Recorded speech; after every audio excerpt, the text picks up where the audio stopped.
अस्सलाम वालेकुम नाज़रीन, सिटी टीवी न्यूज़ के प्रोग्राम कराची डायरी में आऊँ अवां जो मेज़बान बशीर संजरानी। नाज़रीन, कराची डायरी में हमेशा असां हक़ ऐं सच हुजे उन ते जेको आहे सो स्टोरीज़ वग़ैरह जेके आहिनि उहे नाज़रीन ताईं पहुचायूं आहिनि। हिन वक़्तु सिंध में जेको बरंदड़ इशू आहे उहो आहे सिंधू दरिया मथां छह केनाल।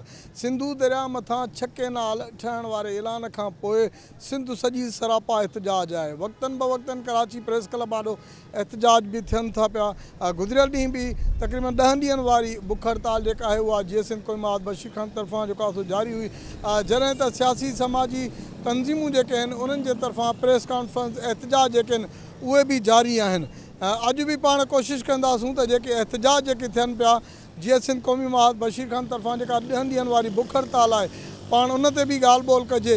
सियासी तौरु समाजी अॻुवाणनि तरफ़ां जेके प्रेस कॉन्फ्रेंसूं थियनि थियूं सिंधू दरिया मथां 6 केनालनि ते जेका ब्रीफिंग ॾिनी वञे थी उहा बि पाण जेको आहे सो उन्हनि अॻुवाणनि सां बि ॻाल्हि ॿोल कंदासूं, पंहिंजे नाज़रीन ताईं पहुचाईंदासूं। अचो त पाण पहिरियों त हलंदासूं जीअं सिंध क़ौमी महाज जी कैम्प में, जिथे असांजा सियासी समाजी ऐं वकील बिरादरी जेका उहा हुते मौजूदु आहे उन्हनि सां पाण ॻाल्हि ॿोल कयूं था पिया त सिंधू दरिया मथां 6 केनाल ठहण वारे अमल ख़िलाफ़ु हू केतिरे हद ताईं जदोजहद जेका आहे उन्हनि जी उहा तेज़ थी चुकी आहे। अचो त उन्हनि सां ॻाल्हि ॿोल कयूं था। जमहूरियत जी ॻाल्हि कंदा आहिनि न, इहा टोटल कूड़ ऐं फ्रॉड आहे। न त जमहूरियत में बुनियादी तौर ते आवाम जे इज़हार खे, आवाम जी राय खे इज़त ॾिनी वेंदी आहे, उनजी ॻाल्हि मञी वेंदी आहे। ऐं मुंहिंजी ॻाल्हि इहा त हीअ जमहूरी जेको फ्रॉड कनि था उनजो सबूत इहो आहे त सॼी सिंध एहतजाज पई करे। को सियासत न आहे, का तहरीक न आहे, हीअ जंग आहे, हीअ पाणी जो मसइलो आहे। माण्हुनि वटि पीअण जो पाणी कोन वञी बचंदो। इन सूरत हाल में जॾहिं बदीन ठठो ज़मीन समुंड खाईंदो थो वञे, तव्हां बदीन ठठे जी ॻाल्हि कयो। मां मथां ई जो आहियां रोड़ी वटि रहियो पिया, दरिया खाली पियो आहे। अप्रैल जो महीनो आहे, मई शुरू थियण वारो। इन सूरत हाल में ही अवाम जी राय खे मञनि कोन था, निज बदमाशी आहे। हीअ सम्झनि था त दुनिया बंदूक जी ताक़त हलंदी। 71 में बि हिननि ईअं ई सम्झो हुयो, ऐं पर हिननि जी खाम ख़्याली आहे। सिंध पाकिस्तान जी मईशत जी रग आहे, ऐं सिंध जी जेकॾहिं सिंध में हालतूं ख़राबु थियूं त हिननि जी मईशत महीने में वहिजी वञे। इन लाइ हिननि खे खपे त हीअ पंहिंजे आवाम जी राय खे इज़त ॾियनि, सिंध जो पाणी मोटाए ॾियनि। सिंध जो माण्हू पाणी ते पंहिंजे सॻे भाउ सां बि विड़ी पवंदो आहे, पाणी हिननि खे कोन छॾींदा, दरिया कोन छॾींदा, अॻिते हली हालतूं ॾाढियूं ख़राबु थींदियूं। वक़्त सिर हिन खे खपे त सिंधू दरिया ते इहे जेके धाड़ा आणनि था इहे बंदि कनि, ऐं उहे हुकुमरान बि जिन गद्दारियूं कयूं आहिनि, जिन उन्हनि खे वञी लिखी ॾिनो आहे, उहे बि कुझु अकुल जूं नाखुन वठनि, न त माण्हू उन्हनि खे जीअण बि कोन ॾींदा। देखिए, जो हमने जो तारीख़ है, जो शनाख्त है हमारी, जिसकी वजह से दुनिया पहचानती है, वो इंडस वैली सिविलाइजेशन कहलाता है। इंडस के नाम से वो ये हमारी तारीख़ है, ये हमारी दुनिया भर में पहचान है। और ये जो तहज़ीब है, इंडस वैली की तहज़ीब, ये सिर्फ 50, 60, 70 साल की नहीं है, ये पाकिस्तान की नहीं है, ये सदियों की नहीं है, हज़ारों साल पुरानी है। जहाँ पे मोहनजोदड़ो था, जहाँ पे हड़प्पा, और ये तहज़ीबें जब आप दरिया को ख़त्म करते हैं, जब उस पर नहर बनाने लगते हैं, जब दरिया का पानी सूखने लगता है, तो वो सिर्फ दरिया नहीं ख़त्म होता, वो पूरी तहज़ीब, वो पूरी तारीख़ ख़त्म हो जाती है। असांजो भरपूर एहतजाज आहे इन ॻाल्हि ते, ऐं मां पंहिंजी सॼी सिंध समेत जेके जेके निकितल आहिनि, जेतोणीक मुंहिंजो कंहिं बि पार्टी सां कोई बि वास्तो न आहे, पर बींग सिंधी औरत असांखे पाणी हिकिड़ो जियापो आहे।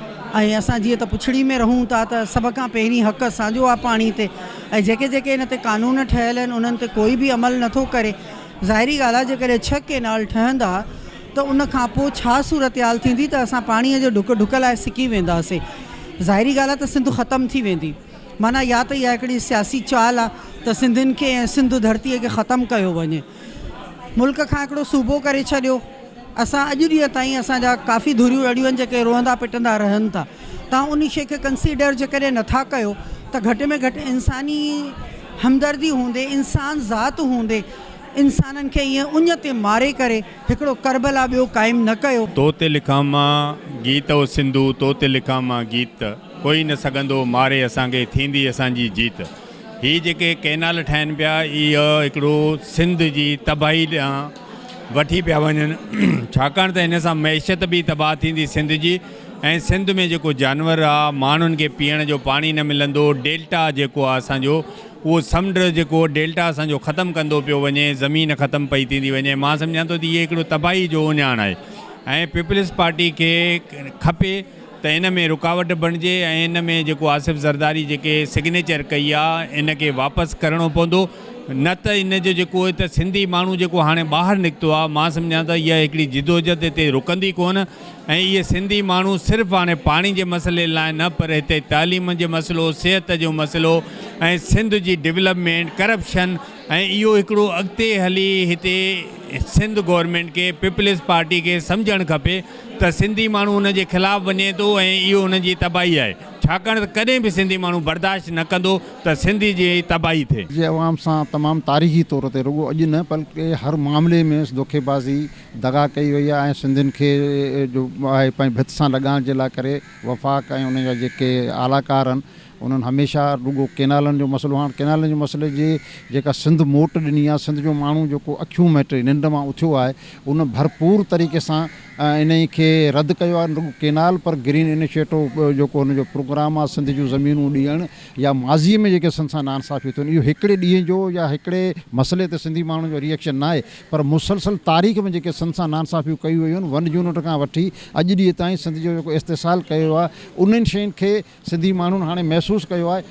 अॼु ही जेको सॼी सिंध में बचो हर हिकु माण्हू ऐं इन खे रद्द पियो करे केनालनि वारे मनसूबे खे, इनशा ताला सिंध में जेको हिन वक़्तु उभार आयो आहे, साइंस इनशा जेके इंकशाफ कया आहिनि, इहे हक़ीक़तूं सरज़मीन ते इहे सभु शयूं मौजूदु आहिनि, पर असांजा हुकुमरान भाड़िया आहिनि, बुज़दिल आहिनि, उन्हनि इक़्तिदार जे ख़ातिर पंहिंजो सभु कुझु विकिणी छॾियो आहे। पर क़ौम में जेको सुजाॻी आई आहे हिन वक़्तु इहा तारीख़ी सुजाॻी आहे, इनशा इन जा ज़रूरु फ़ाइदा सिंध खे पहुचंदा। केनाल बि रद्द थींदा, इहा ज़मीन बि जेका आहे वापसि सिंधियुनि खे मिलंदी जेका हिननि ग़ैर क़ानूनी तौर सां अलाट कई आहे, इन जो को उनखे क़ानूनी हक़ कोन्हे, इहो ग़ैरानी अमल आहे, इन जी सभु मज़म्मत कयूं था। उन जो मसइलो छा आहे, सिंध जी सॼियूं ज़मीनूं त हुननि वठी छॾियूं आहिनि, इहा शुरूआत 47 खां ई शुरू थी चुकी आहे, बल्कि अंग्रेज़नि जे दौर खां पाणीअ जो असां ते कब्ज़ा थियणु शुरू थिया आहिनि। वरी त इहो कब्ज़ो शुरू खां हले थो ऐं हाणे जेको थी रहियो आहे कब्ज़ो, उहो कब्ज़ो मां सम्झां थी ज़िंदगी ऐं मौत जे बराबरि आहे। पाणी, हवा ज़िंदगी जी ज़रूरत आहे ऐं जेको एॾे पाणी था खसियो था, इवन त हाणे बि ॾिसो 92% डेल्टा ख़तमु थी चुकी आहे। जॾहिं 92% डेल्टा ख़तमु थी चुकी आहे, बदीन इहे एरिया पाणी 35 लख एकड़ शायदि ज़मीन समुंड खाई वियो आहे, त केतिरा मशेरनि जो बेरोज़गार थी वियो आहे, हिते बेरोज़गारी वग़ैरह सभु। पर इहो सभिनि खां वधीक जेको नुक़सानु असांजी सिंध जी तहज़ीब जो आहे, असांजी शनाख़्त जो आहे, असांजी पहचान जो आहे, जेका असांखां खसी थी वञे। हे सिंध खे ई, सिंध जी तहज़ीब खे, हे सिंधी माण्हुनि जी जो सम्झ जीअण ऐं मौत जो सुवालु आहे, उन जी जेका असां त सोचूं था असांजी रिवाइव थिए सिंध जी, पर हिते उल्टो कमु थी रहियो आहे। रिवाइव जे बदिरां असांखे नेस्त व नाबूद करण जो प्रोपोज़ल आहे। ॾिसो, असां सिर्फ़ु PPA जे ख़िलाफ़ु नारेबाज़ी नथा कयूं, असां विफ़ाक़ जे ख़िलाफ़ु बि सरापा एहतिजाज आहियूं त विफ़ाक़ हाणे पंहिंजा हरबा इस्तेमालु बंदि करे ऐं सिंध खे जिन जे लाइ कालाबाग डैम खां बि हीउ ख़तरनाक मनसूबो आहे जेको सिंध जूं ज़मीनूं हड़प करे थो। सिर्फ़ु चोलिस्तान केनाल ते 66 लख जेके आहे त उहे जेके ज़मीन आहे उहा उन ते वञे थी पई। सिंध सरापा एहतिजाज आहे, सिंध जो ॿार बच्चो औरत, सिंध जी social media, print, electronic media उहा कॾहिं बि कॉर्पोरेट फार्मिंग ऐं केनालनि जे हक़ में न थींदी। अॼु कॉन्फ्रेंसूं थियनि थियूं, मार्च थियनि था, धरना थियनि था पिया ऐं तव्हां ॾिसंदो त रोड बि बंदि थींदा, ब्लॉक थींदा ऐं सिंध जो माण्हू कॾहिं बि पंहिंजे हक़ खां न पुठिते हटंदो। सिंधी माण्हुनि जो त साईं जीअण मरण जो मसइलो आहे, सिंधी माण्हू पंहिंजे जदोजहद तां न हटंदा, पर वफ़ाक़ जेतिरी देरि कंदो ओतिरो वफ़ाक़ ज़लीलो ख़्वार थींदो। छो त हीअ जेका तहरीक आहे जेतिरो वक़्तु वधीक वठंदी इहा वधीक मैच्योर थींदी, वधीक हिन में इनकलाबी जेको आहे सो तर्ज़ अमल ईंदो। ऐं ॿियो हीअ तहरीक पोइ हिननि सिंधू दरिया जे पाणीअ खां पोइ सिंध जे वसीलनि ते बि जदोजहद कंदी। सिंध में तेल जो इशू आहे, सिंध में पेट्रोल जो इशू आहे, सिंध में अरबे रुपयनि जी असांजी पोर्ट जी कमाई आहे जेको वफ़ाक़ जेको आहे सो हड़प करे थो वञे। सॼे पंजाब जे अंदरि मोटरवे ठहिया आहिनि, पर सिंध जो जेको आहे सो मोटरवे कराची खां वठी पंजाब जे बॉर्डर ताईं मिसिंग आहे। कराची वारो बि जेको मोटरवे आहे उहो बि लेपा पोती करे हिननि मोटरवे ठाहियो आहे, न त कराची सिंध जे हद में हिकिड़ो बि मोटरवे कोन्हे। 20 मोटरवे आहिनि पंजाब वटि। असां त चऊं था बाबा पाकिस्तान, इहो पाकिस्तान जेको हींअर जाग्राफी में आहे उनखे पाकिस्तान हू कोन था सम्झनि, हू सम्झनि था पंजाब ई पाकिस्तान आहे। तंहिं करे असां इहो सम्झूं था जेतिरी देरि कंदा ओतिरो हिननि खे वधीक ख़्वारी थींदी। असांजा जदोजहद ते असांजा सिर बि हाज़ुर आहिनि, असांजूं सोचूं बि हाज़ुर आहिनि, असांजी जदोजहद बि हाज़ुर आहे, असांजो नौजवान बि हाज़ुर आहे। जेल रेल सख़्तियूं असां ॾिठल आहिनि। जीअं जीअं वक़्तु वधंदो तीअं तीअं जदोजहद मैच्योर थींदी ऐं वधीक फ़ैसिलाइती थी। साईं तव्हां जेकॾहिं पंजाब KP AJK इन्हनि टिनी इलाइक़नि में तफ़सीली चकर हणंदव त तव्हां हैरान थी वेंदव। नंढा नंढा डैम, नंढा नंढा कैनाल, नंढा नंढा पाणीअ जा रिज़र्वायर्स एॾा ठहियल आहिनि जो तव्हांजो होश ख़ता थी वेंदो। हिन महिल बि अलाए केतिरा अनडिक्लेयर्ड प्रोजेक्ट्स हलनि पिया। हिन महिल बि जेको आहे सो सिंधी माण्हुनि जे मर्ज़ीअ जे ख़िलाफ़ु अलाए केतिरे क़िस्म जूं जेके आहिनि से स्कीमूं आहिनि ऑफिंग में आहिनि। हिते मां पाण ॾिसी आयो आहियां चश्मा झेलम लिंक कैनाल, उहो त 1973 में भुट्टे साहब जो इफ़्तिताह थियल आहे, जंहिं ते असां बाद में 91 में ऐं इन में वेही रड़ियूं कयूं आहिनि। हे हिकिड़ी वॾी स्कीम आहे जंहिंजे ज़रिए फ्यूचर में सिंध खे कंट्रोल करण जे लाइ सिंध जे पाणीअ खे रोकियो पियो वञे, उन जे लाइ सिंध जे पाणीअ खे कंट्रोल पियो कयो वञे। पर इहा हिननि खे भुल आहे। सिंध जो अवाम हाणे सुजाग थी वियो आहे। उहे ॾिसो, जॾहिं 6 सालनि जे ॿारड़ो ऐं 80 सालनि जो पोड़ो औरतूं मर्द सभु जेके आहिनि से इहा ॻाल्हि सम्झी वञनि त तव्हां केतिरो उन्हनि खे चरियो कंदव। जीअं हाणे इन शइ खे सम्झी पीपुल्स पार्टी बि जुलूस में शामिलु थी वई आहे। हालांकि हिननि मर्ज़नि में वॾे में वॾो जेको रोल आहे उन्हनि जो आहे।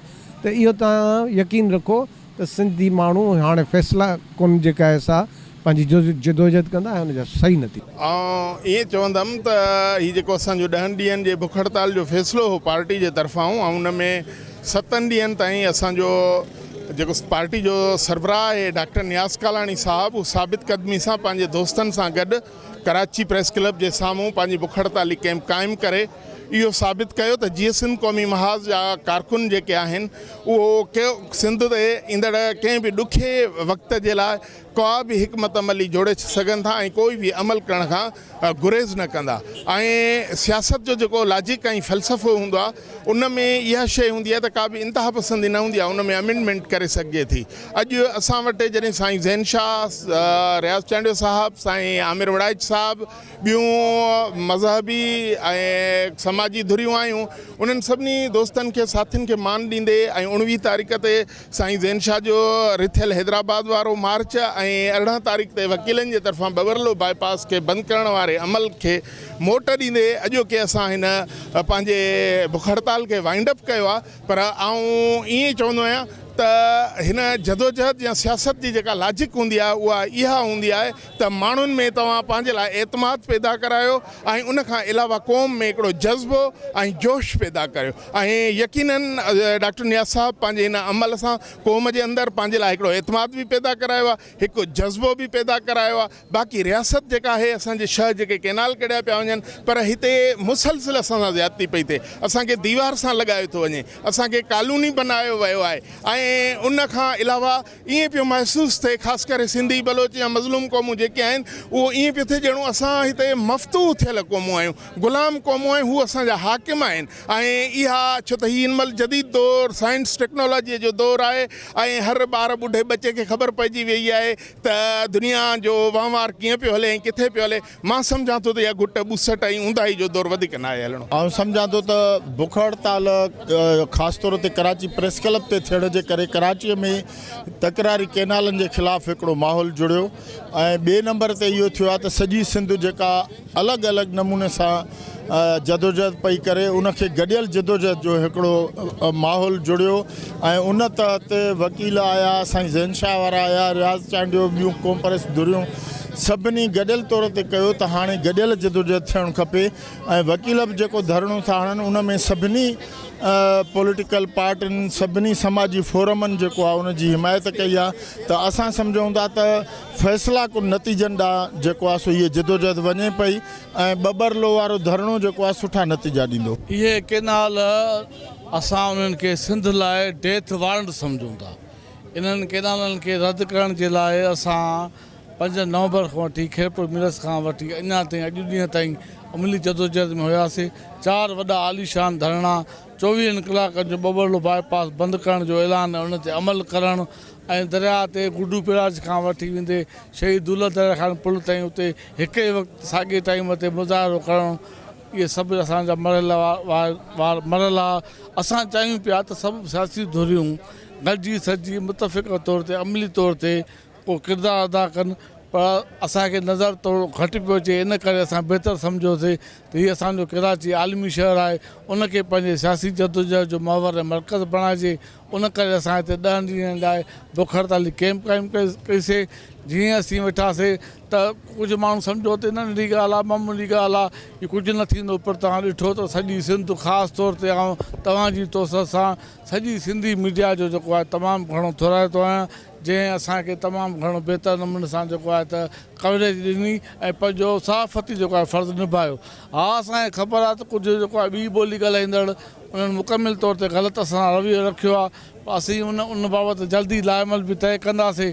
पर आउं सम्झां थो पियो त जॾहिं केनाल मुख़ालिफ़ तरीक़े लाइ जॾहिं वकीलनि हिते अची असांखे चयो असां बबरलो बाईपास ते ओसिताईं वेहंदासीं धरणो हणी जेसिताईं उन्हनि खे केनालनि खे रद्द करण जो नोटिफिकेशन नथो निकिरे।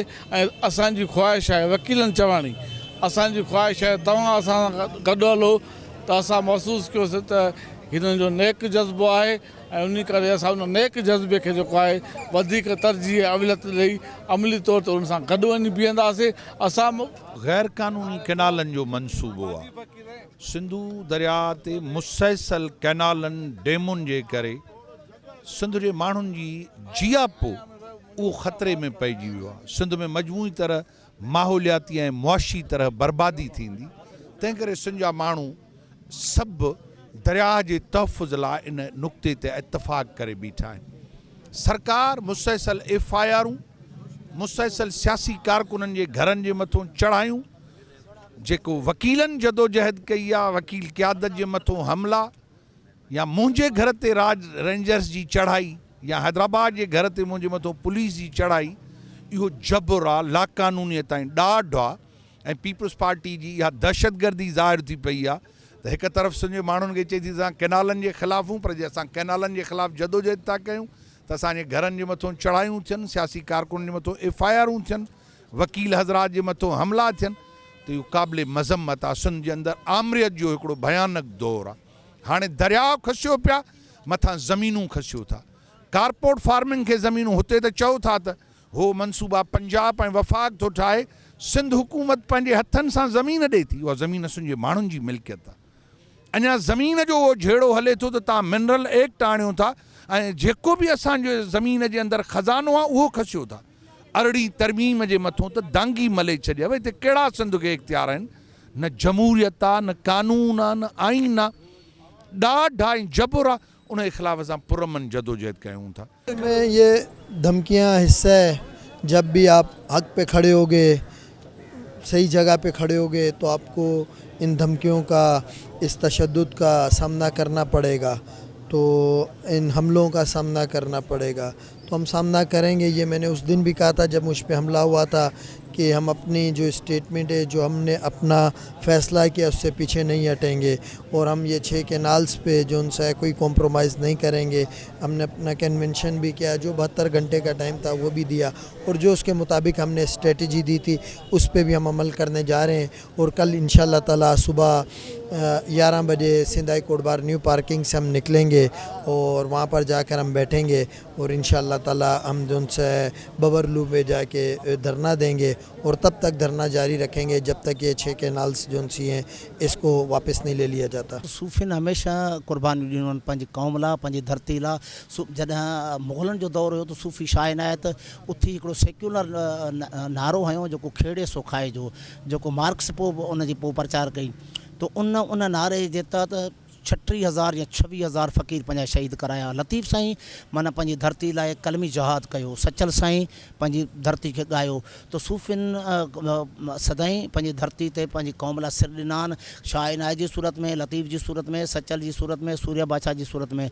जॾहिं बि इहा नौबत लॻी त इंशाअल्लाह ताला असां इन्हनि क़ौम परस्तनि जेके पंहिंजे धरती जा वारिस आहिनि, धणी आहिनि ऐं उन सां मुहबत रखनि था, उन्हनि सां गॾु ई हूंदासीं। असां पंहिंजा सिर क़ुर्बान करण लाइ। महबूब दरिया जे लाइ चो सुठो कुझु थी वियो। सिंधु तो सासा हो असांजो, सिंधु तो सासा हो असांजो, वहदत ऐं वेसा हो असांजो, क़ाइम दाइम ताईं क़यामत, क़ाइम दाइम ताईं क़यामत, दाता ही दरिया हो असांजो, सिंधु तो सा हो असांजो, वहदत ऐं वेसा हो असांजो।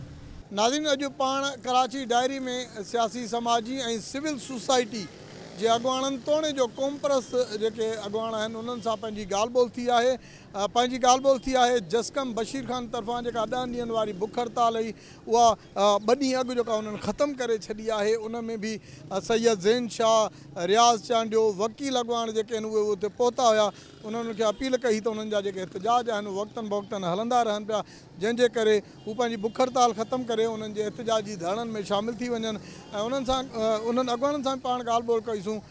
रियाज़ चांडियो हुजे, डॉक्टर रियाज़ चांडियो ॿिया जेके अॻुवाण आहिनि उन्हनि सां, डॉक्टर नियाज़ कालाणी सां पाण ॻाल्हि ॿोल कईसीं। उनजो चवणु आहे त सिंधु दरिया मथां जेके 6 कैनाल ठहनि पिया उहे हरगिज़ जेके आहिनि क़ाबिल क़बूल न हूंदा। उन्हनि जी जेका स्ट्रगल आहे, जेका जदोजहद आहे उहा जारी रहंदी। कराची डायरी जे अॼोके प्रोग्राम में पंहिंजे मेज़बान बशीर संजराणी खे ॾींदा इजाज़त। वरी कंहिं ॿिए प्रोग्राम में पाण सां गॾु हूंदासूं। अल्लाह हाफ़िज़।